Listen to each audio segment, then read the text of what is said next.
You wish that our country had laws based on Christianity that would... All of our laws are based on Christianity. All of them. And do you think that's a good thing? Well, it's the essential thing. It's why we're America. All of our laws are based on Christianity. Not sectarian Christianity, not Protestant Christianity, Catholic Christianity, Orthodox Christianity. Secular country with... It's not actually a secular country. Have you looked at the dollar bill? No, it's not a secular country. Our founding documents have God all over them. In fact, that's the point of our founding documents. I don't know if you've read them. You should. Do you not believe in separation of church and state? Once again, and this is why I do worry about college, because the thought process does seem less rigorous than it ought to be. I'm not arguing against separation of church and state. It seems like you are. It seems like you want Christian laws on a Christian... All of our laws are Christian laws. All of them. All of them. There's not one law in this country, in our criminal code, that's not based on a Christian understanding of justice. Let me explain what that is. And I think you'll be glad that you live in a country based on the Christian precept of justice. And here's the difference between East and West, Christian and non-Christian. And Christianity is the only religion that believes that each individual will be judged alone by God. We do not do in Christianity or in the United States, which is based on the Christian understanding of justice, group punishment. Period.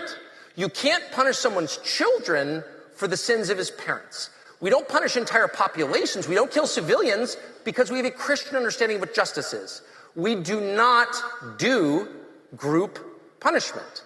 Period. Every other country on earth outside of Western Europe and the Anglosphere does. You are all through Asia, all through the Middle East. In Russia, traditionally, if the parent does something wrong, the entire family is punished. But not in the United States. Period. Why? Because Christianity, only Christianity, doesn't believe that. It doesn't believe in blood guilt. And I don't know any other religion that rejects blood guilt with the vehemence that Christianity does. So yes, our laws are based on Christianity. You don't have to believe in Jesus to live here. I don't think you should have to believe in Jesus to live here. If that's what you're worried about, I don't think that. I would never advocate for that. But the Christian understanding of what justice is the thing that makes America a country worth living in. Get rid of that, and it's a hellscape. It's Rwanda. It's the Middle East. It's Asia. You don't want that.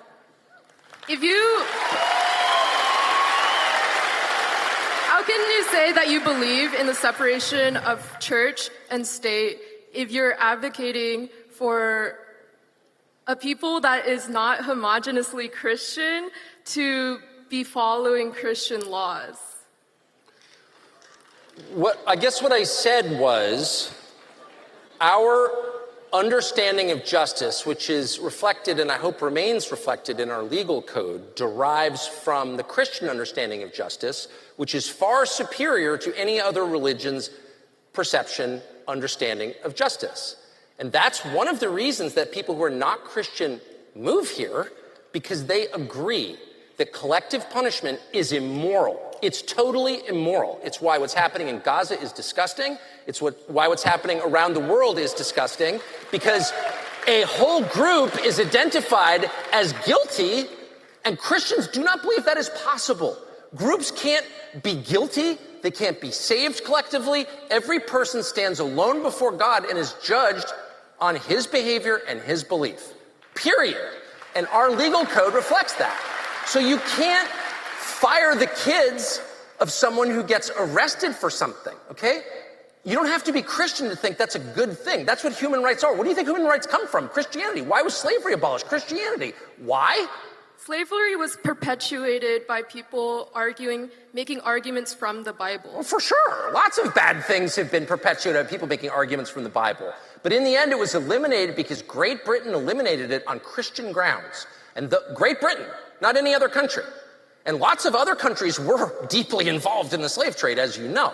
But one Anglo-English-speaking Christian country with a head of state who was also the head of the church, it didn't have separation of church and state, Great Britain eliminated slavery on Christian grounds, and those grounds were really simple.